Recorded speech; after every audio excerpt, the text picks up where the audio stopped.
Bueno, hola, ¿cómo están ustedes amigos? Bienvenidos a otro paseo conmigo hoy en esta bella tarde del 4 de diciembre, en nuestro diario compromiso, mi diario compromiso con ustedes de hablarles de varias cosas. Hoy les voy a hablar de la experiencia que tuve ayer con, eh, yo diría que el tema del año y probablemente del futuro, porque todo el mundo parece señalar que en el futuro ese va a ser uno de los asuntos que van a cambiar más el mundo. Y me refiero a la inteligencia artificial. Ustedes saben que desde que eso comenzó, yo empecé a buscar la manera de aprender sobre la inteligencia artificial lo más que pueda, porque creo que es una tecnología que nos puede ayudar mucho en todas las áreas y en particular en el área que a mí siempre me ha llamado más la atención, que es el área de la salud, el área de procurar que la gente viva más y viva mejor, que la gente pueda llegar a una avanzada edad con plenitud de facultades, como han llegado muchos.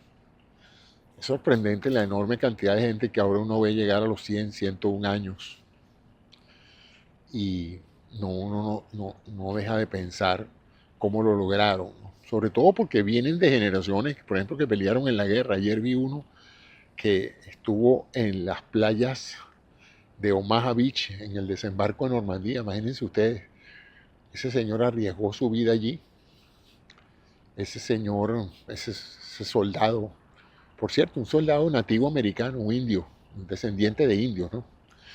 Y ese señor pues logró vivir más de ciento y pico de años y murió hace poco. Vi la reseña de su defunción y no pude menos que imaginarme todo lo que ese señor ha vivido y poder haber llegado a esto. E independientemente de que yo soy un convencido de que esa gente tuvo o ha tenido o seguirá teniendo una genética extraordinariamente útil para haberlos mantenido con vida ante tantas cosas que han pasado. Y una suerte increíble, porque haber desembarcado en las playas de Normandía ese día y seguir con vida 100 años después es realmente un, un reconocimiento a lo que desde toda la historia se ha conocido como la suerte, ¿no?, de alguien. La posibilidad de pasar por la vida sin que le pasen cambios que acaben con la vida de ellos, ¿no? Entonces, pero sin embargo yo estoy convencido de que el grueso de las razones por las cuales la gente está viviendo tanto se debe a la ciencia médica, a la educación médica, a la tecnología, a los fármacos, a los procedimientos quirúrgicos, ¿no?, a todas esas cosas que han hecho posible que definitivamente se viva hoy más que antes.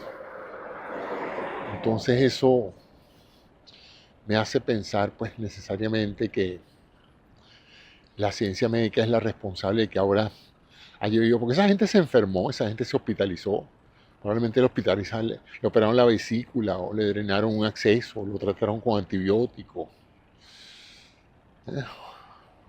o le bajaron la glicemia con antidiabéticos orales, ¿no? Entonces, es muy probable que esa gente haya sobrevivido gracias a los progresos de la medicina. Y muchos otros, sin duda alguna, claro que los hay. Gente que no se ha enfermado nunca.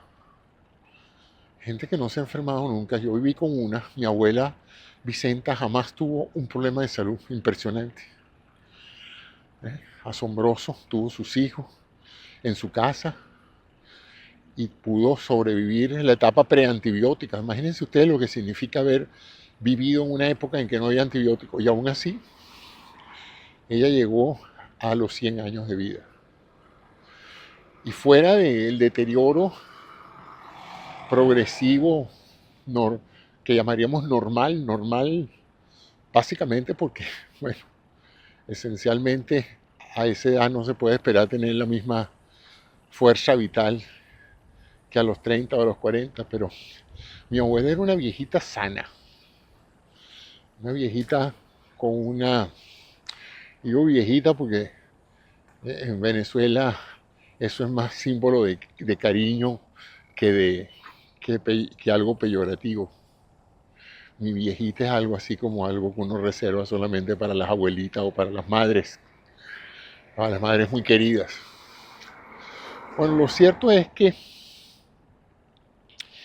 aunque no voy a hablar toda la hora de mi abuela, pero sin duda alguna que es un reflejo, es un ejemplo claro, y así hay muchísimos, de personas muy longevas, ¿no? Y pienso que así como la ciencia médica ha sido un factor contribuyente y muy responsable de la longevidad que ahorita se tiene, es también la tecnología. La tecnología que permite hoy reparar arterias, reparar corazones, reparar una cantidad de órganos que se dañan y necesitan ser reemplazados. Y dentro de ese marco de tecnologías, a mi juicio, la más asombrosa que yo haya visto, y miren que yo he visto tecnologías sorprendentes, las tecnologías de diagnóstico por imágenes, por ejemplo, de la cual fui partícipe porque me tocó estudiar en una época en que aparecieron esas tecnologías. Entonces, para mí representaron una tremenda oportunidad de desarrollo profesional, aprender tomografía, aprender ultrasonido, aprender resonancia. Y cuando uno conoce la maravilla de lo que es esa tecnología, no deja de ser sorprendente la capacidad inventiva del hombre y del desarrollo de la ciencia, porque nada de esas cosas se han hecho con métodos metafísicos, esotéricos, leyendo el tarot, ni haciendo constelaciones familiares, nada de eso. Todos esos avances se han hecho con la ciencia, con las matemáticas, la física, el cálculo, la biología, la microbiología, etc. Entonces, lo sorprendente de esto es que ahora aparece esta tecnología que llamamos inteligencia artificial. Y ayer llevo 3 o 4 días interactuando con esta. Y de eso voy a reflexionar hoy. Porque cuando empezó a salir era simplemente un chat, era una interacción entre una pantalla y uno. Uno le preguntaba, le hacía consulta y la inteligencia artificial parecía tener todas las respuestas. Absolutamente asombroso, ¿no? Las respuestas sobre hechos concretos, como si buscaran en una enciclopedia o en Wikipedia o en cualquiera de esas. Pero no solamente eso, sino que sabía orquestar el lenguaje de manera de mostrarnos razonamiento, tal como lo haría un ser humano, impresionante. Como razona un ser humano. Le das una pregunta y el tipo dice, voy a averiguar esto, ahora con esta información voy a averiguar esto otro, voy a tomar en consideración esto, voy a buscar esto. Fue un gran logro haberla metido en el Internet, porque al principio la inteligencia artificial estaba basada básicamente en el modelo mismo, en lo que se le había alimentado.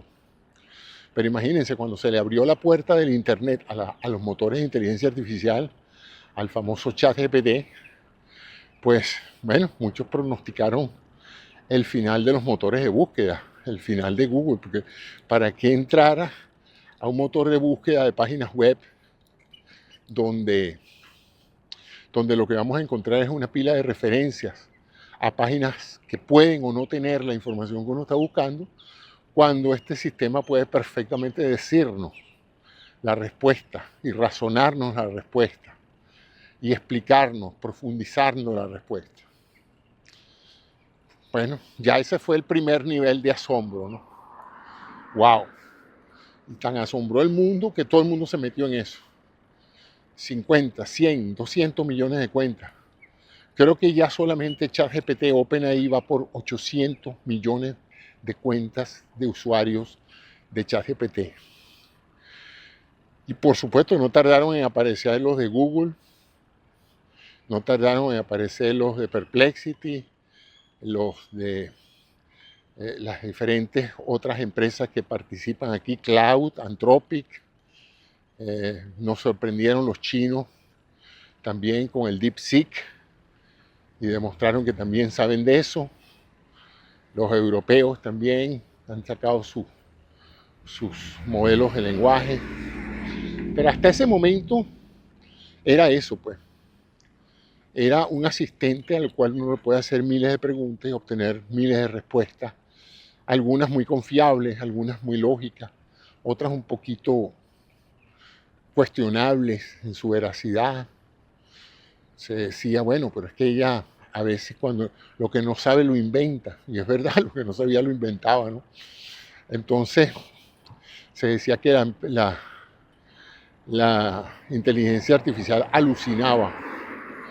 Bueno, lo que pasa es que en la búsqueda entramada entre esas redes neuronales por resolver el problema que se le plantea, como toda persona o como toda entidad inteligente, vamos a quitar el elemento persona, vamos a hablar de entidad, una entidad inteligente, ella buscaba una solución al problema. Y lo mismo que hacen los humanos, cuando alguien le hace una pregunta a alguien que uno no está seguro, uno rara vez dice no sé o no puedo, sino uno fuerza su sentido común, su experiencia y su razonamiento lógico para ver pues, si se puede alcanzar una respuesta, porque muchas veces se puede, es cuestión de poder mental, es cuestión de poder saber.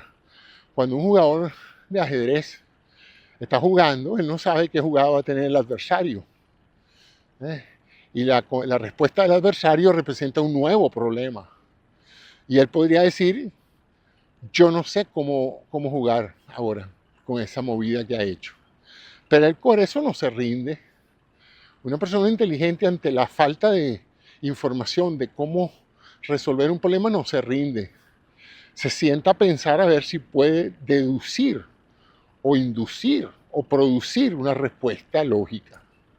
Y eso es lo que es la inteligencia. Y en ese momento, el jugador de ajedrez deja de ser un hombre que ha leído muchos libros de ajedrez, que ha visto muchas jugadas anteriores y dice, ah, yo reconozco esta jugada. Esta jugada la hizo Casablanca en una competencia en La Habana hace 40 años. Y él esta situación de piezas la resolvió de esta manera. Bueno, esa es la respuesta del que tiene un gran bagaje de memoria sobre jugadas anteriores. Pero también hay mucha gente o muchas jugadas que nunca han sido jugadas. También hay muchas posiciones que nunca han sido documentadas y que se presentan como una nueva realidad para el que está jugando. Y él ahí tiene que, en vez de salir por la salida fácil, decir, mi cerebro no reconoce este patrón y por lo tanto no puedo responder a esta jugada, no, él dice, déjame buscar la manera de jugar, de analizar el tablero, de analizar las posiciones, de pensar en las posibles estrategias y de trazar una nueva estrategia. Y continúa el juego. ¿Por qué pasa esto? Bueno, porque son seres inteligentes jugando ajedrez. No son seres que buscan en su archivo de memoria si la jugada es conocida para saber cómo responder, sino son gente que en un momento dado pueden generar una respuesta inteligente a un problema.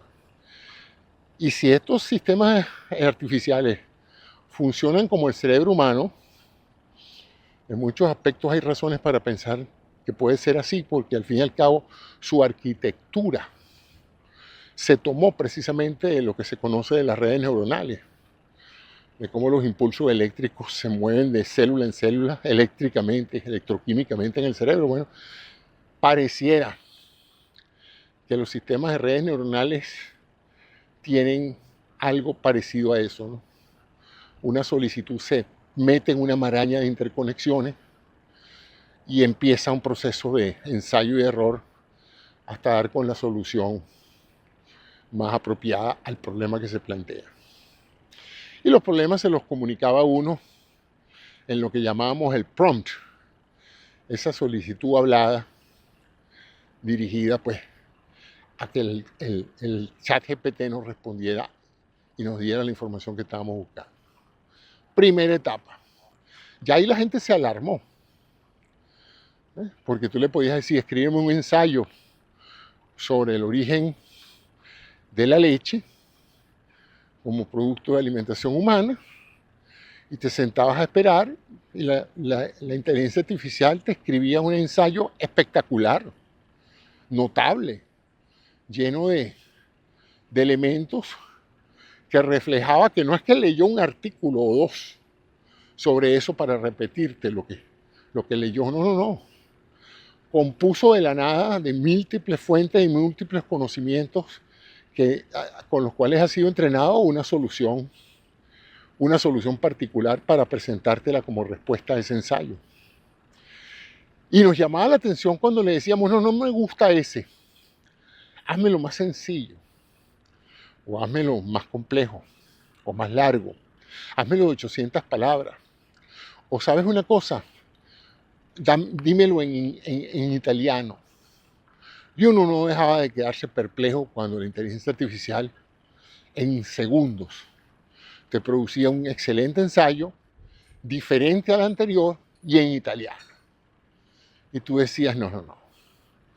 Aquí se fuñeron los traductores, aquí se fuñeron todo, y esto lo van a agarrar los estudiantes para hacer las tareas, y aquí nadie más va de ahora en adelante a redactar nada ni a pensar nada, sino todo el mundo lo que va a hacer es pedir y la inteligencia artificial a dar.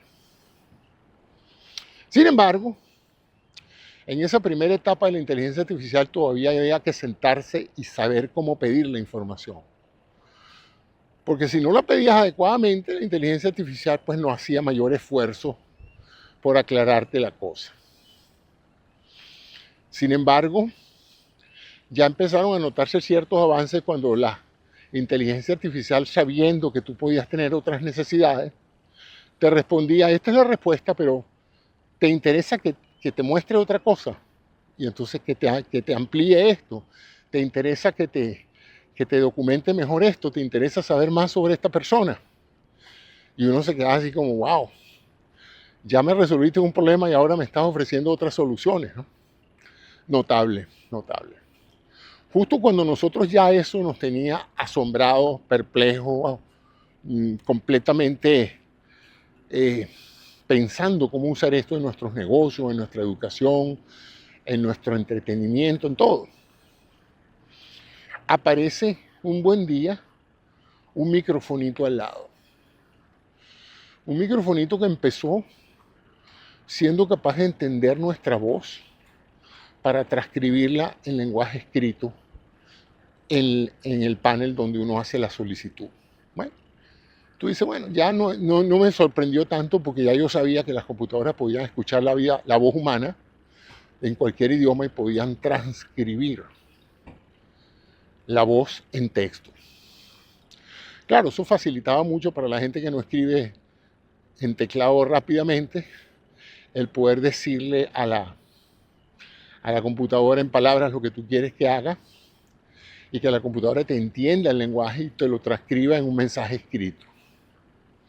Grandes progresos. Y justo cuando uno se está acostumbrando a eso, sorprendido y complacido, y ya para ese momento mucha gente se está suscribiendo a los planes de ChatGPT y de Perplexity y de todas las demás cloud. Microsoft se mete en el negocio con Copilot. Bueno, todo el mundo se empieza a entusiasmar con eso. Aparece algo notable. La inteligencia artificial ahora habla. Habla el lenguaje que tú quieras. O sea, no solamente te va a escribir las respuestas, sino que te las puede decir. Y concomitante a poder hablarte, tú puedes hablarle. En otras palabras, ahora el microfonito no se limita a transcribir en texto esto, sino a una comunicación casi humana con la inteligencia artificial. En otras palabras, tú empiezas, hola, ¿cómo estás tú? Hola, José Antonio, ¿cómo te va? Ya yo he hecho varios programas sobre eso, porque a mí me parece eso notable, que uno pueda interactuar con la inteligencia artificial tal como lo hace con un ser humano, pues. Mire, señor, buenos días, ¿usted me podría ayudar con esto? Sí, cómo no, señor, yo lo ayudo. Y ahora se podía hacer eso con la inteligencia artificial. Sin embargo, este embrión que estaba naciendo y que pensábamos que ya en sí mismo, como estaba, era asombroso y transformativo, y uno decía, bueno, ¿cómo será el mundo ahora con la posibilidad que tiene cada ciudadano que tenga acceso a internet, a electricidad y a un computador, de hablar con un computador que parece que se lo sabe todo, ¿no? Es una versión moderna del libro gordo de Petete, que todo lo sabe. Y ahora este libro tiene una cosa que no tenía el libro gordo de Petete, que es que este libro habla y conversa con uno. Escucha y entiende lo que uno está diciendo con una sorprendente precisión. Y uno entiende lo que le están diciendo porque habla cualquier cantidad de idiomas. Ahí es cuando yo creo que la gente entera entiende y se convence de que la cosa va en serio y que esto sí, como dicen muchos, es algo que nunca se había visto. Que esto no es simplemente un programa más de computadora o una ola tecnológica fascinante, pero que no va a terminar en nada constructivo, sino que esto es transformativo y disruptivo. Esto va a cambiar con la forma de hacer las cosas, ¿verdad? Porque ahora muchas personas van a aumentar enormemente su productividad, porque en vez de estar perdiendo media hora, una hora redactando una carta, redactando un documento, revisando un documento, pues con pedírselo a la inteligencia artificial tienen para irse a tomar un café cuando vengan, no que cuando vengan, no se han parado de la silla cuando ya tienen la respuesta. Y empiezan a hacerse benchmark, empiezan a hacerse pruebas para ver qué tan buena es esta inteligencia artificial, qué tan sólida es, qué tan eficiente y qué tan confiable es. Y empiezan a salir esas noticias de que, bueno, si esto fuera un alumno sacara siempre A, si esto fuera un matemático estaría en el tope de los matemáticos del mundo. Esto está resolviendo problemas que muchos humanos no pueden resolver. Y no cabe duda de que es más rápido, más eficiente en resolver problemas de todo tipo que tengan que ver con datos, análisis de datos, composición, etc. Eso es una rama de la inteligencia artificial. Mientras eso nos tenía entretenidos a nosotros, los que dependemos del texto y de los números, empezaron a darse cuenta de que los famosos tokens, que para nosotros son palabras, para un cierto mundo de la inteligencia artificial, los tokens también pueden ser imágenes o segmentos de imágenes que llamamos píxeles. Y si los píxeles son tridimensionales, son entonces píxeles tridimensionales, ¿verdad? ¿Qué pasa? Que empezamos a dar cuenta de que también no solamente puede escribir bellas cartas, poemas de amor, letras de canciones y hacer análisis financiero y darnos respuestas sobre el análisis que ha realizado, o buscar en los archivos históricos internos o de internet para buscarnos la respuesta a los problemas, sino que también esta maravillosa tecnología que no pertenece, como diríamos, a una sola empresa, porque fíjense que en poco tiempo una gran cantidad de empresas en diferentes países la han ido implementando en grados diferentes. O sea que quien haya tenido el secreto o lo comunicó o lo publicó, o la cosa no es tan difícil de hacer, puesto que muchos países y muchas empresas muy rápidamente le quitaron el liderazgo o se lo están quitando a la que lanzó al vacío el proyecto, como fue OpenAI, la inteligencia artificial abierta, que empezó con muy buenos augurios y ahora pareciera que no está tan abierta, ni está tan económica, ni está tan segura como estaba antes de ser la fuerza dominante en esta tecnología. Entonces continúo y empiezan a aparecer que la inteligencia artificial también puede crear imágenes. Y así como uno le podía decir, dame un ensayo sobre el antiguo Egipto y descríbeme los diferentes estadios del imperio egipcio y sus respectivos faraones y las características de la población alrededor del antiguo Egipto y uno se quedaba maravillado cómo en segundos esa información aparecía en pantalla, o lo podía hablar o lo podía conversar con la inteligencia artificial. Ahora tú le decías, dame una imagen de, qué sé yo, de un faraón sentado en su trono, rodeado de esclavos, y aparecía una imagen muy cruda, muy poco verosímil, pero era sorprendente porque dentro de toda la crudeza gráfica de la imagen, pictórica de la imagen, parecía haber alguien de aspecto egipcio, faraónico, sentado en una silla, rodeado de una pila de caracteres que le sobraban manos, que le sobraban dedos, algo desfigurado. Y uno decía, no. Bueno, esto es muy bueno escribiendo ensayo, pero esto está años luz de producir una imagen buena. Una imagen que uno diga, wow, esto lo hizo la inteligencia artificial, sí, eso lo hace. Bueno, los que siguieron entusiasmados con usar esos modelos de generación de imágenes se dieron cuenta más rápido que yo, porque como mi negocio no es hacer arte creativo, ni hacer publicidad, ni imágenes, ni nada, siempre dije, bueno, ojalá que haya algo de eso, porque como yo hago videos, a veces necesito una imagen de apoyo, una imagen de soporte, y sería bueno que en vez de tener que salir a buscarla, yo le pudiera describir la imagen que necesito a la inteligencia artificial y ella me la creara. Siempre dije, yo me podría beneficiar de eso, pero eso va a ser muy difícil. ¿Cómo le puede uno explicar a alguien que haga gráficamente lo que uno quiere? Los que han tratado con artistas saben lo difícil que es agarrar a un diseñador gráfico o un pintor y decirle, yo quiero que tú me pintes esto y esto y esto, y el hombre con todo su talento y experiencia puede hacer algo muy parecido a lo que tú quieres. Requeriría un gran artista, requeriría que ustedes se entendieran muy bien en la manera de comunicar la idea y de muchas iteraciones. O sea, él empezaría con un boceto, te lo presentas, eso es lo que tú quieres, sí. Ah, bueno, entonces déjame seguir dándole vuelta. Hasta que finalmente tú lo que tenías probablemente de cada artista era una aproximación a lo que tú soñaste. Pero, y por supuesto, una vez que esto estaba hecho, está hecho. Si tú quieres otra, tienes que pagar otra vez, ¿no? Porque no podíamos, tú no puedes mantener a un artista trabajando 2 y 3 semanas para que te haga un logo, para que te haga una imagen y después decirle no me gusta esto, no me gusta aquello, cambia esto, cambia aquello. Bueno, eso significaba un costo enorme, ¿no? En tiempo y en honorarios artísticos. Bueno, el asunto es que en menos de un año se pasó de imágenes muy crudas que cualquiera de lo que las observara diría, no, eso no sirve para eso. Te puedo olvidar, la inteligencia artificial no tiene nada que buscar en el diseño gráfico. Están protegidos los artistas. Aquí uno le dice que dibuje un corazón con unas palmeras y ni el corazón se parece al corazón, ni las palmeras parecen palmeras. Y si le pone abajo, dile amor de madre, no dice amor de madre, dice otra cosa que no son letras. La gente se burlaba de las imágenes de la inteligencia artificial. En menos de un año y medio, las imágenes ustedes ya las están viendo en las redes sociales.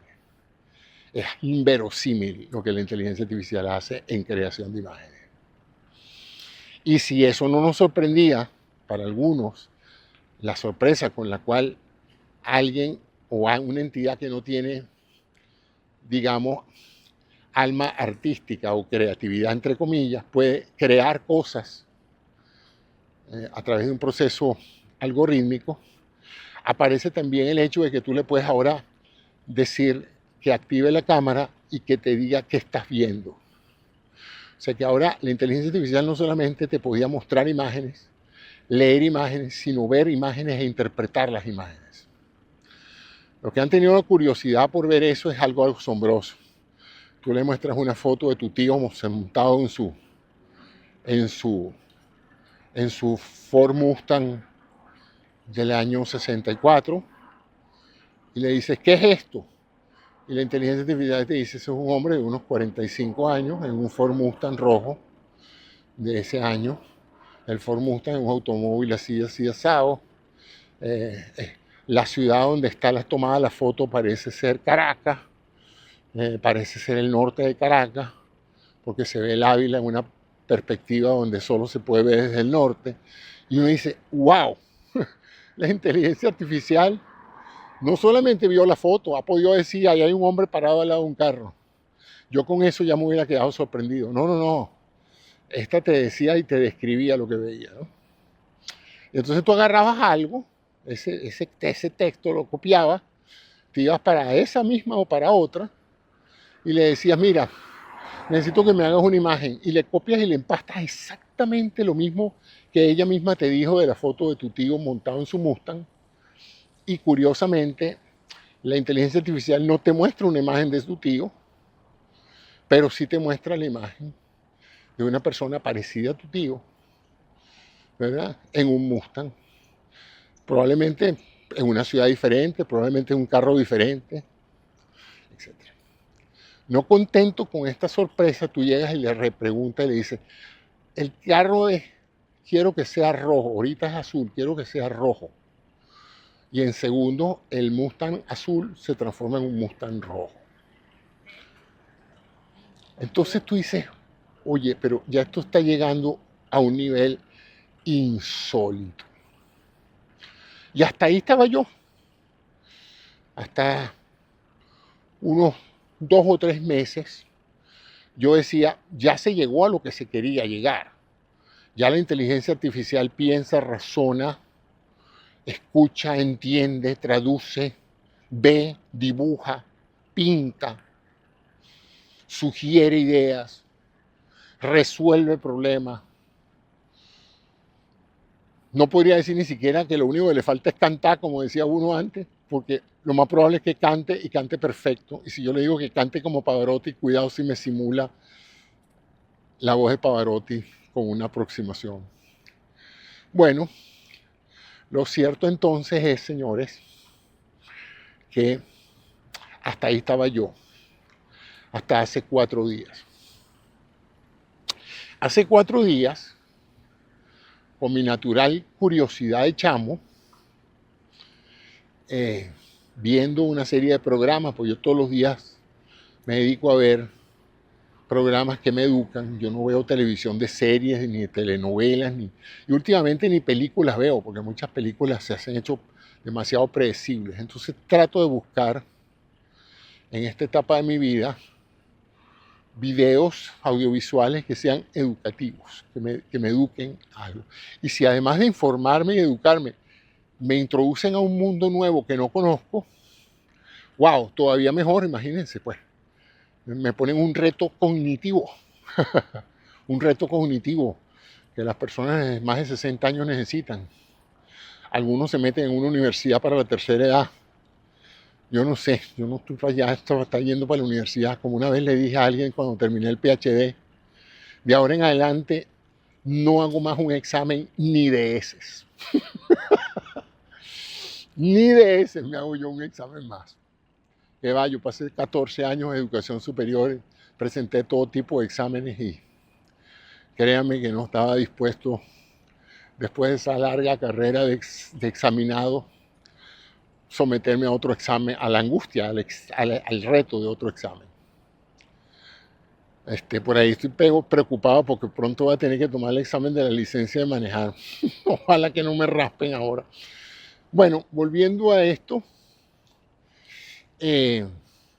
descubrí o empecé a ver en televisión, porque ya yo estoy en los algoritmos y ya YouTube y Google y Facebook y todas esas redes saben lo que a mí me gusta. Y como yo soy un manipulado por los algoritmos de las redes sociales, ellos saben lo que a mí me gusta, en lo que yo ando, y me alimentan constantemente, ¿no? Como a los perritos de Pavlov. Yo soy un individuo condicionado mentalmente para responder de cierta forma. Y llegó a mí un videíto que decía, construya su propio home lab, su laboratorio del hogar. Y yo, ¿qué será un laboratorio del hogar? Yo ciertamente he transformado mi hogar en un laboratorio. Tengo una oficina donde están mis computadoras, mis cámaras, donde yo experimento todos los días. O sea que literalmente eso califica, ¿no? Como un home lab. O sea que no entendía a qué se refería. Pero cuando entro y me meto en eso, caigo en la trampa comercial de que, por supuesto, todo eso era para que te compraras un servidor para tu casa.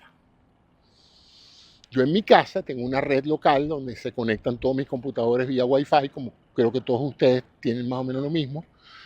Unos tienen un solo computador, otros tienen 2, 3, las tabletas, los teléfonos, lo que sea. Ya todo el mundo ahorita es Wi-Fi competente, Wi-Fi competente. Bueno, entonces dije, caramba, este mes no tengo proyectos, viene diciembre. Yo como que se me voy a meter de cabeza a aprender qué es un home lab, cómo se implementa, para qué sirve, qué usos le puedo dar. Y vamos a darle, pues. Voy a tener que ver varios videos, voy a tener que leer artículos, voy a tener que familiarizarme, aprender. Básicamente es eso. Entonces le eché pichón, como dicen en Venezuela. Le eché pichón a mi home lab. Vi que el costo del hardware no era muy caro. Una unidad, por supuesto, hecha en China, muy sencilla, sin mucha memoria y sin mucha cuestión, costaba $200. Venía Viernes Negro, dije voy a aprovechar el Viernes Negro para comprarme esa cajita de $200. Después de todo, aquí en los Estados Unidos uno sale a comerse cualquier cosa con su pareja o con su esposa y gasta $200 en una sentada, en una comida. Así es que dije, mira, aunque a mí no me gusta gastar en cosas que no necesito, y ciertamente yo ese servidor no lo necesito, bueno, tampoco necesito esa cena. Entonces cambio la cena por el servidor, ¿no? Comemos en casa, que nos sale mucho más económico, y la plata que iba para la cena, que se iba a gastar en el 20% de propina y en comer algo que no me gusta, en un sitio que no me gusta, con una silla muy incómoda, prefiero entonces comer en mi casa y gastarme esos $200 en un servidor. Me compro mi servidor y me pongo a jurungarlo, a enchufarlo. Ahora este servidor no trae sistema operativo, que es el software que mueve toda computadora. Entonces empiezo a ver la manera de instalar, había que instalar una versión de Linux. Yo de eso no sé nada. Durante mucho tiempo fui un Winboy, o sea, un muchacho de Windows. Me desenvolvía muy bien con Windows porque tenía que trabajar en organizaciones donde se trabajaba con Windows como sistema operativo y Office como suite de trabajo de oficina. Pero a partir del momento en que me independicé, y también desde mis comienzos de estudiantes, yo fui un Mac Boy, un Apple Boy, un chico Apple. Toda mi infraestructura, todo lo que me ha hecho productivo y creativo desde el punto de vista de instrumentos, ha sido en la Mac. Mis mejores escritos, mis mejores diseños, mis mejores planes, mis mejores ideas, la mejor música que he escuchado, los mejores videos que he hecho o que he visto, los he visto en la plataforma de Apple. Empecé en Mac desde la Mac 512, la primera que salió, ¿verdad? La Macintosh. Eso fue, para ser más preciso, en el año 84, en la Universidad de Drexel. La universidad firmó un convenio con Apple. Fue una de las primeras universidades con visión y dijo, nosotros queremos que todos nuestros estudiantes tengan acceso a una computadora personal y nos parece que esta es la más adecuada para los estudiantes. Y Apple les dio un buen negocio, un buen precio para educadores y estudiantes, de manera tal de que todo el mundo aprovechó la oferta de Apple y todo el mundo que estábamos en la universidad compramos esas primeras Macintosh de 512K, imagínense ustedes, de cassette, de disquetes, de floppy. Ya habían los floppies plásticos, pero así trabajamos. Y así empecé yo a programar en la computación y a familiarizarme con todo esto. Bueno, así no empecé, pero así empecé con las Mac. Yo había empezado unos años antes con mi original computador Radio Shack TRS-80 en el año 75 en la Escuela de Medicina. Pero bueno, apartando esa digresión, el asunto es que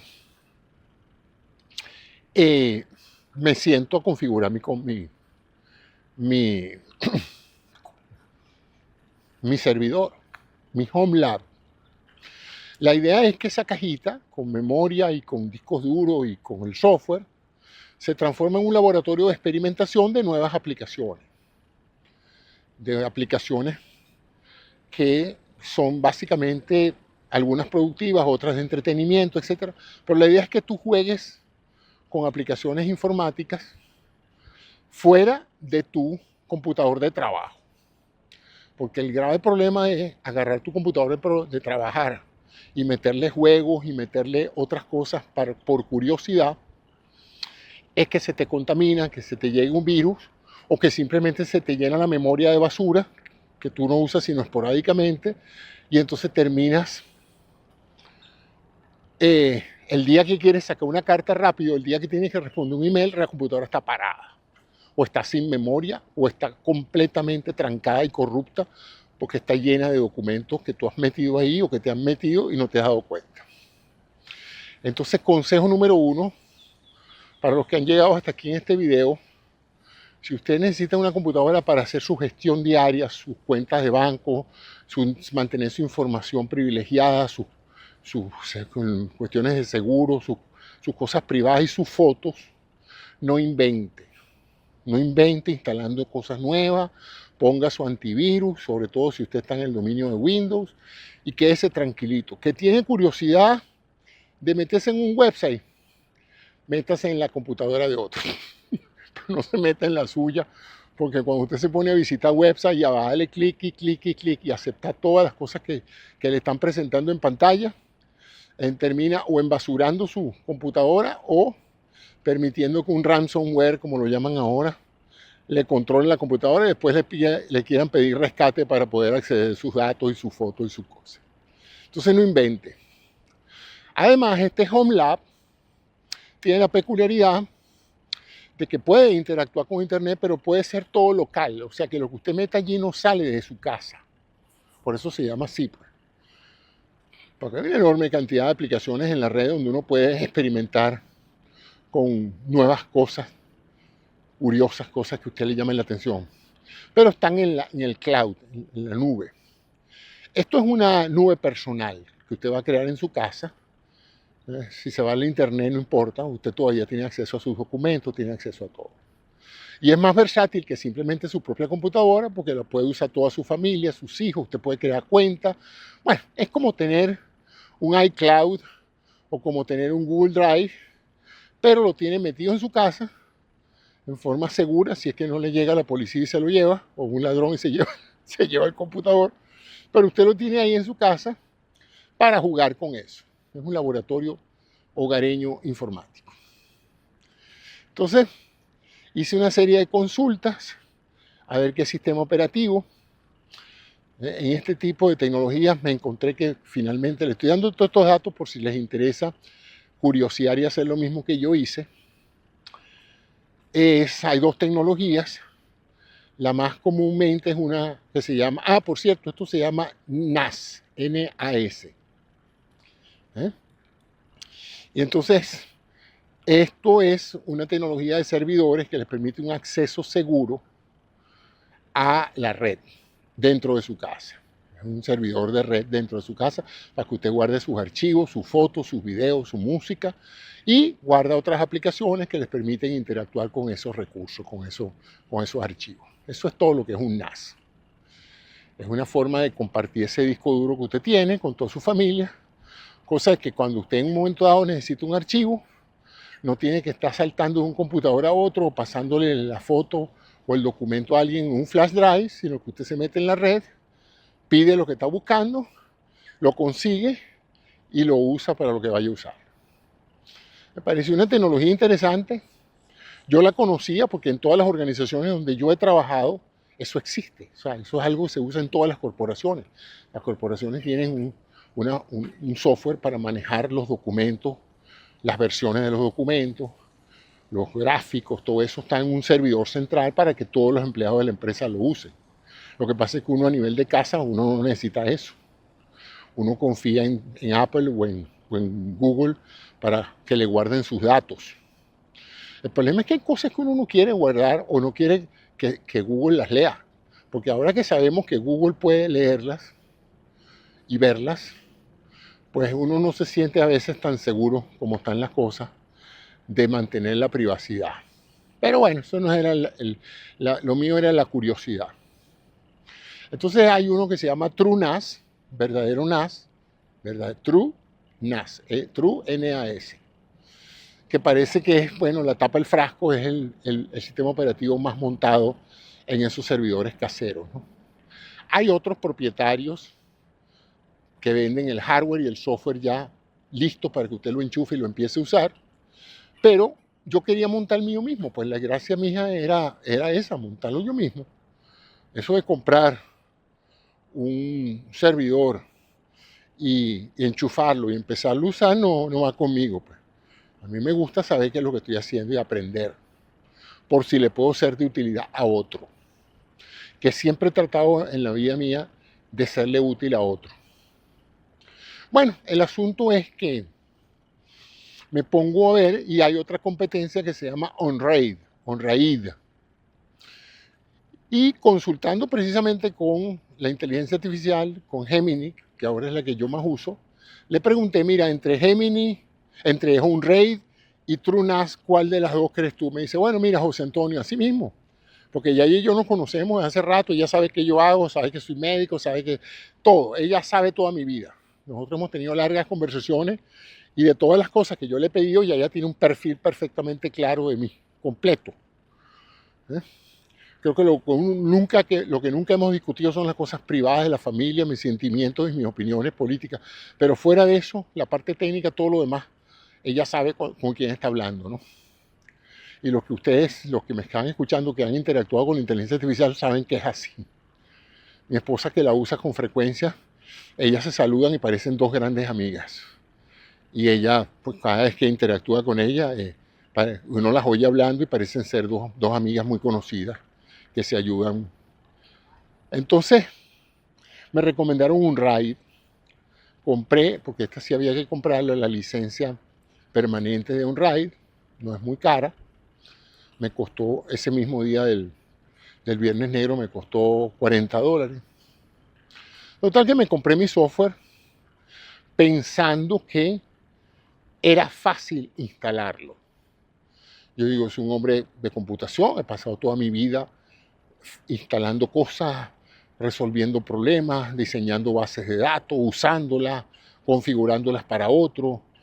Creo que soy, sin ser un gran experto, soy suficientemente competente tanto en Windows como en Apple, en Macintosh, en el sistema macOS.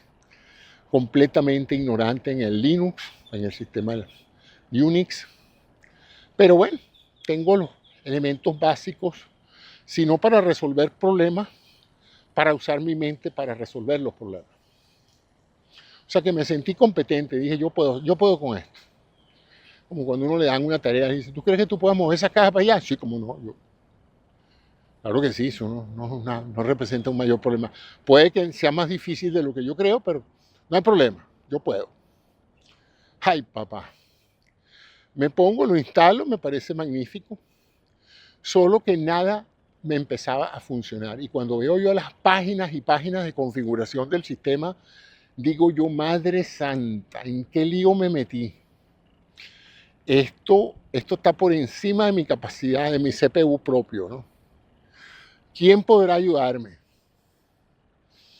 Y yo, bueno, ¿quién más puede ayudarme aquí? Aquí tengo tres alternativas. O busco a ver qué amigo mío sabe de esto para preguntarle. La respuesta fue casi inmediata. Mi cerebro me dice, de todos tus amigos, el que más sabe de informática eres tú mismo. Así que no, lamentablemente tienes un pobre pool informático a tu disposición. Así es que vas a tener que buscarte un experto, vas a tener que contratar a alguien. Y bueno, pero si la idea era que esto fuera entretenido, que esto fuera algo que yo pudiera tomar como un hobby, esto de sentarme a tinkering, como dicen los americanos, a jugar con esto y a ver qué pasa si hago esto y a ver qué pasa si hago lo otro. Pero esto de verdad era terrible. La primera vez tuve hasta las 12 de la mañana. Y yo decía, pero ya he perdido 6 horas aquí, voy a empollar un huevo en esta silla. ¿Cómo es posible que yo haya sacrificado 6 horas de mi vida y haya avanzado tan poco? Yo estoy tan perdido como el primer día. Ya yo había escuchado que la inteligencia artificial, en los últimos meses, casi todas las empresas tenían una cosa que llamaban agentes. pero no había tenido oportunidad de usar ninguno, porque yo no tengo así ninguna tarea corporativa que valga la pena asignársela a un agente de inteligencia artificial. Pero sé que el agente básicamente es una solicitud que tú le haces a un sistema para que te resuelva un problema y haga todo lo necesario para que lo resuelva. ¿Eh? El ejemplo que siempre ponen en la televisión y en las reuniones esas es que tú le dices, yo quiero viajar a Roma, hazme el viaje completo. Esto es todo lo que tienes que decirle. El agente de inteligencia artificial que sabe qué línea aérea te gusta a ti viajar, qué tipo de asiento te gusta, qué tipo de hotel te gusta, etcétera, se lanza a prepararte un viaje completo para Roma. Y entonces busca la mejor tarifa en las líneas aéreas preferidas tuyas, puede incluso reservar los asientos, busca los restaurantes, sabe que a ti te gusta la comida hindú, busca restaurantes hindú en Roma. Total que la diferencia entre la respuesta que te da el algoritmo normal es que el algoritmo normal te dice todo lo que tienes que hacer, pero eres tú el que lo tiene que hacer. El agente no. El agente procede, según tu autorización, a hacer todo. El agente se comunica con American Airlines, hace la reservación, consigue la verificación, te escoge el vuelo, a veces te consulta, mira, ¿tú quieres salir en la mañana o en la tarde? En la mañana. Ya está. Lo cierto es que tú no tienes que sentarte horas y horas a planear tu viaje para Roma.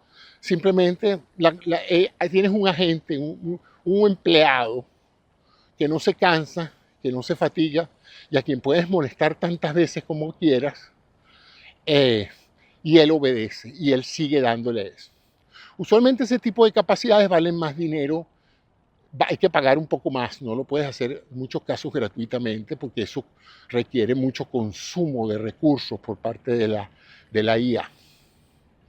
Pero ya yo sabía que eso existía, lo que pasa es que hasta ese momento no tenía mayor utilidad, no tenía ninguna tarea así que yo le pudiera decir a un agente, preparan un plan de mercadeo para vender mis productos en Hong Kong y resulta que yo ni tengo productos ni tengo interés en hacer nada de eso, ¿no? Y acuérdense, él no solamente va a decidir qué hacer, sino que va a actuar y lo va a hacer. Bueno, recientemente esos agentes los han incorporado a un botoncito, siempre casi que en la esquina superior derecha de los navegadores de Chrome, en el caso de Gemini con Google, y en el caso de Perplexity, Perplexity sacó su propio navegador que se llama Comet, y OpenAI también sacó su propio navegador. Como ya tengo tantos navegadores en Internet, no tenía mayor interés de tener uno más, ¿no? Porque todos hacen lo mismo, navegar por Internet. Pero me llamó la atención, no sé por qué, el de Perplexity, el llamado Cometa o Comet, lo bajé, lo instalé y lo usaba como un navegador, como uso Chrome, como uso Safari, como uso cualquiera de los otros navegadores, como los usan ustedes todos los días. Pero siempre me llamaba la atención arriba un botón que decía Assistant. Yo, bueno, eso no es nada extraordinario, es que si tú le das ahí se abre un compartimiento a la derecha donde tú puedes hacer preguntas igualitas que la que le puedes hacer a OpenAI o le puedes hacer a Google Gemini. Entonces no lo había tenido oportunidad de usar. Pero a las 4 de la mañana, José Antonio Cisneros está desesperado, frustrado, completamente desmoralizado. ¿Cómo es posible que tú, con tu doctorado, con años de interactuar con esto, no puedas configurar este pedazo de servidor, que esto te lo hace un muchachito de 15 años en 10 minutos, José? ¿Qué te está pasando? Estás perdiendo facultades. Yo creo que has llegado al límite de tus capacidades cognitivas. Te montaste en una tarea superlativa. Esto es muy complicado. Hay demasiadas variables. Muchas están ya preseleccionadas, pero el problema es que para un hombre curioso, el hecho de tener algo enfrente que está activado y que tú no sabes qué va a hacer, es como para preocuparse, porque tú dices, bueno, ¿y si esto termina de dañar el sistema y daño a la computadora? Total que esa angustia de viejo, me preocupaba, ¿no? Y en una vez, en el medio de esa agonía, veo el botón de Assistant y digo yo, ¿será que llegó el momento de ver si la inteligencia artificial me puede ayudar a configurar este documento, esta planilla, estas planillas, una pantalla tras otra de datos y datos y clic aquí, clic allá, y todo críptico, todo programático, nada en español, nada en idioma claro, todos eran símbolos y números y cosas que yo no sabía lo que estaba haciendo. Ahí me sentí yo, bueno, con una enorme frustración, porque decía, bueno, me gasté $200, pero no es los $200. Esto va a terminar como un pisapapeles aquí porque menos mal que es bonito la cajita porque no va a ser sino decorativa. Y a la gente cuando vea la cajita en la sala de la casa le tendré que decir, mira, ¿y qué es eso? Es un servidor y funciona, ¿no? Pero decora. Bueno, el asunto es que digo, ¿será que me puede ayudar? Entonces agarro y con la tradicional franqueza que yo tengo, este es con Perplexity.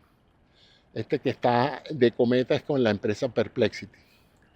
Ya yo tenía cuenta en Perplexity y le digo a Perplexity, estoy frustrado y le explico en palabras lo que estaba pasando. Le dije, me compré un computador así, así, asado, estoy aquí, ¿me puedes ayudar? Y le digo yo, espero la respuesta. Sí, cómo no, José, claro que te puedo ayudar. ¿Ah? Tú estás ahorita en tal parte, en tal parte, en tal parte.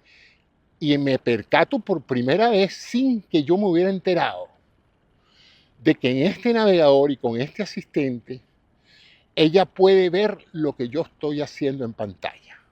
Porque hasta que yo descubrí esto hace 4 días, si yo interactuaba con OpenAI, yo tenía que hacer un screenshot, o sea, una captura de pantalla, mandársela a OpenAI para que OpenAI la viera, entendiera el dilema que tengo y me dijera qué hacer. Pero en esta oportunidad, la computadora parecía que ya sabía dónde yo estaba, la planilla que estaba viendo, el contexto en el cual yo estaba dudando, etcétera, y me dice, tú estás en tal parte, tal parte, tal parte, estás en la planilla 2 de una configuración de un servidor de este tipo, estás usando el software RAID. Bueno, hasta ahí yo digo, bueno, entonces está viendo la pantalla. Me pregunto, ¿será que yo tengo aquí al lado, pegado al lado mío, a ese experto en esto que me va a guiar sobre lo que yo tengo que hacer? Bueno, vamos a ver. Entonces ella empieza a darme las instrucciones. Vete a tal pantalla, aprieta tal botón, allí vas a meter tal cosa.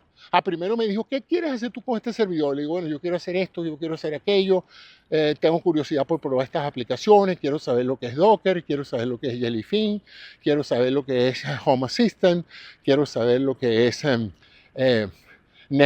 Nextcloud, quiero saber todas esas cosas de las que está hablando todo el mundo y que yo no sé nada. Entonces, me causa curiosidad conocer esas aplicaciones, ver para qué sirve, ver para si yo puedo tener algún valor de eso. Me dice, no te preocupes, confía en mí que todo lo vamos a hacer y te va a quedar perfecto. Entonces empieza a guiarme y yo digo, y empieza a guiarme sin tener yo que decirle qué está viendo. En una de esas se me tranca el serrucho y me dice, haz esto y esto y esto y pon esto allí. Yo veo la pantalla y digo, no, en la pantalla no se ve lo que tú me estás pidiendo. Me dice, haz un scroll hacia abajo y ahí está. ¡Wow! O sea que tú estás viendo parte de la pantalla web que no es que está en pantalla mía, sino que tú estás viendo originalmente lo que está llegando del internet. Sí, ella ve todo lo que está ahí en esa pantalla. Casi que se le paran los pelos a uno, porque uno se pregunta, se dará cuenta también de que estoy sentado en la computadora en calzoncillos. Porque da miedo, o sea, si tú te metes en una página web y la inteligencia artificial te dice lo que tú estás viendo, tú dices, no, pero entonces imagínate tú, pues, ¿qué más estará viendo? ¿Qué más estará observando que no me ha dicho? Bueno, así tuvimos un poco un tejimaneje allí, y en una de esas se apiadó de mí y me dice esto, señores, ¿tú quieres que yo lo haga por ti? Voy a pararme. ¿Cómo es la vaina? ¿Tú lo puedes hacer por mí? Sí, cómo no. Yo lo puedo hacer por ti. O sea, tú puedes hacer todo esto automáticamente. No es que me estás diciendo lo que tengo que hacer, sino hacerla tú mismo. Sí, cómo no, no hay problema. Me lo hubieras dicho desde el principio y lo hubiéramos hecho así. Yo me quedé como condorito. Me quedé atónito. ¿De verdad que tú puedes hacer eso? Sí, José, cómo no, no hay problema. Vamos a empezarlo. Y yo te voy a ir diciendo poco a poco lo que yo voy a ir haciendo para que tú lo entiendas. O sea, eso es tener el experto al lado, no solamente capaz de resolverte el problema, sino capaz de educarte mientras te resuelve el problema. Sorprendente. Y me siento y de repente alrededor de la pantalla que yo estaba viendo de la configuración del servidor aparece una orla que parece una aurora borealis, unos vapores verdes alrededor de la pantalla. Eso es una notificación visual de que ella está operando sobre tu controla, sobre la pantalla. Ya ella la estaba viendo, pero esta orla verde significa que te he quitado el control de la pantalla para controlarla yo. Y señores, yo que tengo ya muchos años de que nada me sorprende, me quedo con la boca abierta, viendo a Perplexity, configurando automáticamente todo delante de mis ojos y explicándome, voy a hacer esto por esto y por esto, por esto. Déjame hacer clic aquí, déjame seleccionarte esto, déjame hacer aquello. Y yo sentado viendo a la inteligencia artificial haciéndome el trabajo que me haría un consultor pagado por mí para que me configure el servidor. Y digo yo, no, esto es notable. Esto es notable, o sea, esto raya en lo inverosímil. O sea que Perplexity está en este momento, ha tomado control de mi navegador y está operando sobre las páginas de configuración del servidor y está llenando todos los campos en función de la solicitud que yo le hice. Y al final me dice, ya está listo. Pruébalo, vete a tal parte, introduce esto en el navegador para que veas si te funcionó. Y no me funcionó. Y digo, yo ves, yo sabía que no podía ser tan inteligente. Y cuando le digo yo, mira, no funcionó. Ah, bueno, al terminar ella se acabó la aurora borealis. Se las voy a poner aquí para que la vean, porque es algo notable. Y sepan que cuando tengan su computadora y vean esa aureola, probablemente la inteligencia artificial ha tomado control de su computadora. Para los pelos. Me acuerdo de aquel programa que se llamaba La Dimensión Desconocida, que empezaba con un hombre diciendo, no hay nada malo en su televisor. No se moleste en pararse a tratar de sintonizarlo. Lo que pasa es que usted está entrando en la dimensión desconocida. Bueno, lo cierto es que esto parecía la dimensión desconocida. Y me dice, ya sé lo que pasó. Así mismo como cuando un ser humano se equivoca en algo y lo reconoce y dice, ya sé lo que nos faltó, José. Porque esto todo es personal. Ya sé lo que me faltó, José. Faltó esto y esto y esto y esto. Déjame hacértelo. Y fue y lo hizo y me dice, prueba ahora, que ahora sí. Y lo probé y funcionó. Señores, sin la ayuda de esa inteligencia artificial yo no hubiera podido ni en 20 años más poner eso a funcionar. Metáfora y cierre del programa. No le tengan miedo a la inteligencia artificial, ténganle pánico. Pero úsenla porque les resuelve una enorme cantidad de problemas. De nuevo, ya tengo mi servidor montado, ya lo estoy usando, ya estoy metiéndome en aplicaciones, estoy averiguando una cantidad de cosas que pueden o no serme útiles, pero uno nunca sabe cuando uno aprende algo si eso que aprendió le va a ser de utilidad. Una de las cosas que yo más he usado en mi vida son los nudos que aprendí cuando yo era Boy Scout. Nunca me imaginé que sentarme a aprender a hacer nudos de Boy Scout me iba a resultar tan útil a través de la vida. Entonces, ese es el cuento de hoy. La inteligencia artificial está llegando a unos niveles inverosímiles. Esto va a transformar todo. Cualquier tutor que ustedes necesitaran arte, cualquier guía, cualquier conjunto de instrucciones. Hay que ver la cantidad de gente de mi familia que me ha llamado: José, no puedo conectar el printer, José, no puedo hacer esto, José, se me perdió un documento, no lo encuentro, ¿cómo es eso? José, no me funciona el micrófono, José, José, José. Y uno de lejos por el teléfono tratando de asistir a alguien. Luego vino la tecnología mediante la cual tú te podías poner a distancia y meterte en el computador del familiar para resolverle el problema, pero siempre necesitaba el ser humano que supiera lo que está haciendo.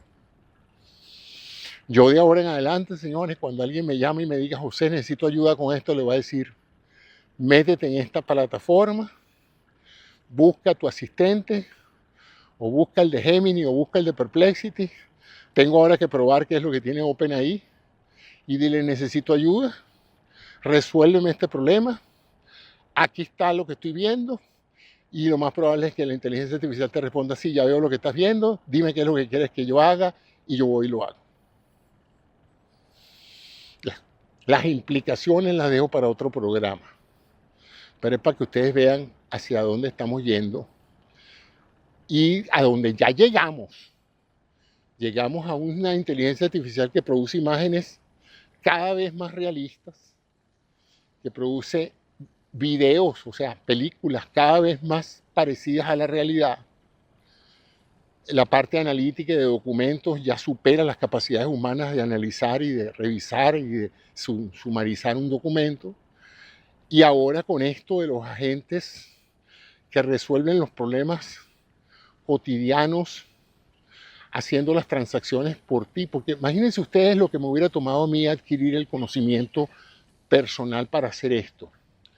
Quizás hubiera valdrido, y ustedes dirán: bueno, José, pero ya no sabes nada, el trabajo lo hizo ella, no aprendiste nada, el objetivo tuyo que era aprender no lo hiciste. Es verdad, no lo hice. Pero reconocí la complejidad de lo que tenía que hacer, y también quería que la cosa funcionara, ¿no? Y entonces resulta que pregunto: yo hubiera aprendido eso, como ese no es mi negocio y yo no me voy a dedicar a eso ahora, a montar servidores de este tipo y a ayudar a otras personas a montar servidores de este tipo, eso hubiera sido un conocimiento útil, satisfactorio desde el punto de vista de una conquista personal, pero una pobre inversión de mi tiempo desde el punto de vista de rendimiento, ¿no? Probablemente he debido pasar más tiempo con mis hijos, con mi esposa, con mi nieto, que sentado en una computadora peleando con una pantalla a las 4 de la mañana.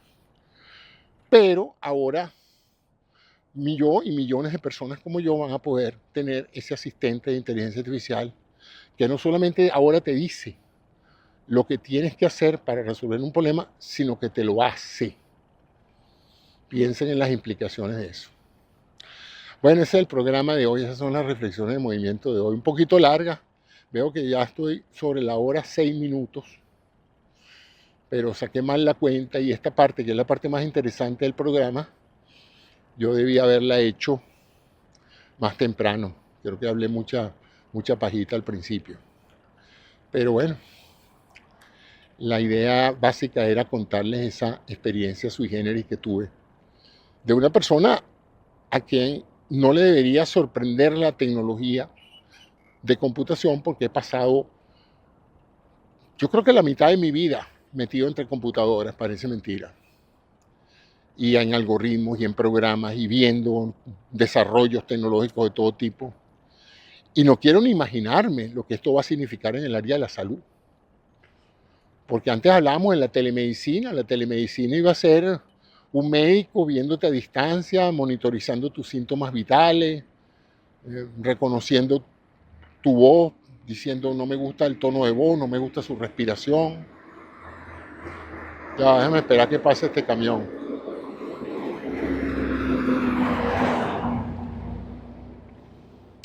Ahora imagínense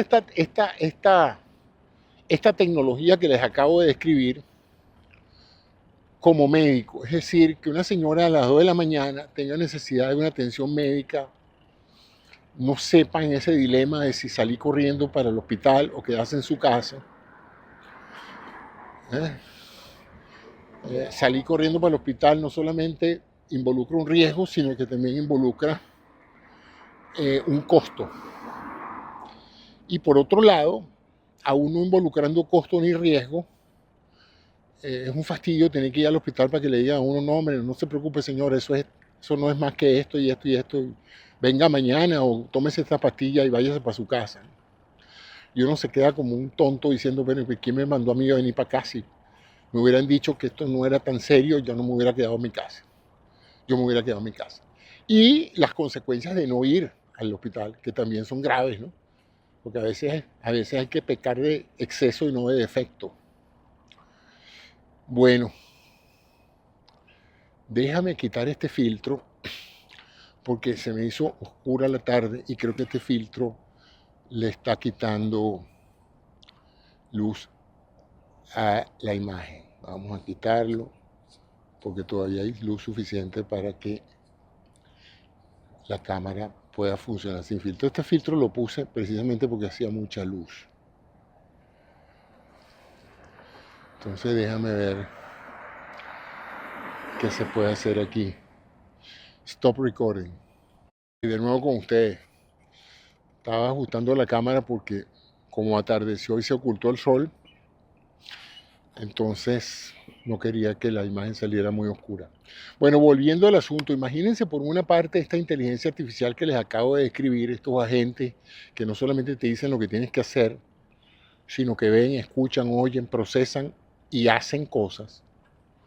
Imagínenselo en el contexto de la salud como me lo imaginé yo esa noche a las 5 de la mañana, no podía dormir, porque después que me paré y me resolvieron el problema me fui a dormir y no podía dormir de todas las implicaciones de lo que yo acababa de ver. El monstruo ese verde, la aurora borealis, me tenía completamente desorientado. Yo decía, pero es que esto es increíble. Y entonces me imaginé ese escenario de una persona llamando a un hospital, pidiendo consulta, no hay un médico que se levante a las 2 de la mañana a meterse frente a una cámara a escuchar a un paciente, a escucharlo y a verlo por la cámara, a lo mejor la cámara no es muy buena, etcétera.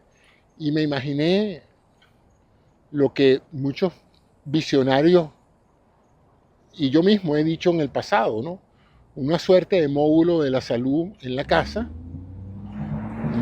una suerte de caja negra que se encuentra en la sala o en el cuarto y al cual usted se puede pegar una serie de sensores de presión, de sensores de varios tipos y por supuesto una cámara de imagen y un micrófono.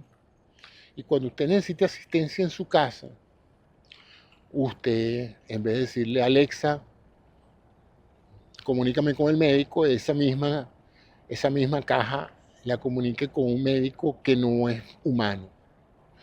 Y que le diga, ¿cómo está, señor Cisneros? ¿Cómo le va? ¿Qué le pasa? Me siento mal, me duele el pecho, no sé qué. Conéctese a la caja. Ah, ya me conecté. Ajá. Estoy viendo aquí que su presión arterial está bien, su ritmo cardíaco está un poquito acelerado, se ve que está un poco nervioso. Cuénteme qué comió, muéstreme si se tomó sus medicamentos, etcétera. Y le hace una consulta ahí, más o menos rápida, ¿verdad? Y ahí entonces interactuando con usted y opinando y dando recomendaciones, él decide, mire, yo le recomiendo que vaya al hospital, pero no se preocupe que ya yo acabo de conectar al hospital, le he mandado el resumen clínico de todo lo que conversamos, ya el hospital está preparado, usted va a llegar a la suite 4B, ahí está el doctor González esperando, ya yo hice esa reserva, ya me comuniqué con su compañía de seguro, ya su seguro aprobó la consulta y ya llamé a la ambulancia que está en camino a su casa, su residencia veo que es 3402-804 Oak Lane, sí, esa es, bueno, perfecto, para allá va la ambulancia, está a punto de llegar, le quedan 3 minutos, está en tránsito en este momento, ya los que están en la ambulancia, los paramédicos saben de su caso, saben que usted vive en la planta baja, saben que usted no se puede caminar, ya llevan la camilla. En otras palabras, señores, el agente no solamente le recomendó al paciente, después de haber hecho una consulta diagnóstica, qué había que hacer, sino que inmediatamente actuó de acuerdo a un plan preconcebido con todas las acciones que esta persona tenía que hacer. Ya la persona no tenía que llamar al 911, ya el mismo agente llamó al 911, explicó la naturaleza, llamó a la compañía de seguro, ya la compañía de seguro está informada, el médico también sabe, Los bomberos que llegan a de su casa, cuidado si ya tienen acceso al plano de su casa, por si acaso no lo encuentran en la cama, ya saben la disposición interna de del cuarto donde está usted, donde puede haber caído si le dio un síncope, un problema más complejo. O sea que vean ustedes al extremo en que hemos llegado y que todo esto, el caudal de información que esto genera, pues se distribuye en los diferentes agentes que participan en esto y ya ejecutan acciones. Bueno, tecnología que está llamando la atención a veces de entusiasmo y de alarma, porque ¿qué pasa si esta tecnología se usa a nivel militar? Que se va a usar a nivel militar, que se va a usar para efectos de inteligencia, etcétera. O sea que los que están augurando un futuro bastante distópico, producto de la presencia de la inteligencia artificial en nuestras vidas, creo que tienen razones o tenemos razones para preocuparnos por quién va a manejar esto, quién va a tener acceso a eso, quién va a tener el poder de saber todo esto, ¿no? Porque ahorita quien tenga acceso a, a la data que yo produje interactuando con esa inteligencia artificial, sabe todo lo que yo hice, por qué lo hice, para qué lo voy a usar, tiene toda la configuración. Y si este agente pudo entrar a mi navegador, ver lo que yo estaba viendo y actuar en nombre mío, configurando la página, bueno, ¿qué más le falta? Mudarse conmigo y vivir conmigo, ¿no? O sea, olvídense de la invasión, de la privacidad, ya no existe la privacidad. Pues, o sea, esto, quien le abre la puerta a esta tecnología para hacerse la vida mejor, también está abriendo y exponiéndose a una vulnerabilidad total. Quien tenga acceso a esto tiene la vida de la gente controlada, ¿no? Lo cual ha hecho que muchos observan que esto es una extraordinaria oportunidad para los autócratas para controlar a la población. Porque quien tenga acceso a estas redes y a preguntar y a cuestionar eso, puede saber quiénes tienen tendencias de un lado y de otro, quiénes se oponen a algo o a otro, cómo buscar a las personas donde están. Entonces, creo que se va a hacer realidad una película que vi que se llamaba The Enemy of the State, el enemigo del Estado, del gobierno. Véanla, fue una película profética, en su momento se le acusó de exagerada. Yo recuerdo que todo el mundo decía, sí, eso se va a hacer, y la gente, alguien me dijo una vez, no, sí, los satélites funcionan, José, y eso, pero el mundo no está tan interconectado como para que eso que pasa en la película sea una realidad. Pero yo creo que ahora sí está, ahora sí está. Ahora es capaz perfectamente de entrar a alguien en una casa a distancia, controlar la temperatura del termostato, escuchar lo que está hablando la pareja, todo, controlar la temperatura del agua. El IoT, lo que se llama el Internet of Things, el Internet de las cosas, hace que todo lo que usted compra en su casa está conectado a Internet, sea una lámpara, la nevera, el microondas, la nevera. Entonces, bueno, que nada de eso es necesario. La gente vivía antes sin eso. O sea, tú naciste y creciste y pasaste la mitad de tu vida sin ni siquiera telefonía celular, sí es verdad. Pero también es someternos a la inconveniencia de privarnos de una cantidad de cosas que ya nos hemos acostumbrado. Es como la gente vivió siglos sin electricidad doméstica. Pero hoy fíjense la dificultad que tendríamos nosotros de poder vivir sin electricidad, ¿no? Entonces, bueno, esas son las reflexiones de hoy. Programa largo, ya llevo 1 hora y 17 minutos. Pero si usted ha aguantado hasta aquí, espero que este detallito, este detalle de una experiencia mía le llame la atención y lo ponga a reflexionar sobre si introducir este tipo de tecnología en su vida y en su casa, y si no es así, el tremendo poder que va a tener quien tenga el gobierno o la autoridad si domina estas tecnologías y la usa para fines nefastos. Hasta mañana, que tengan muy buenas noches. Stop recording.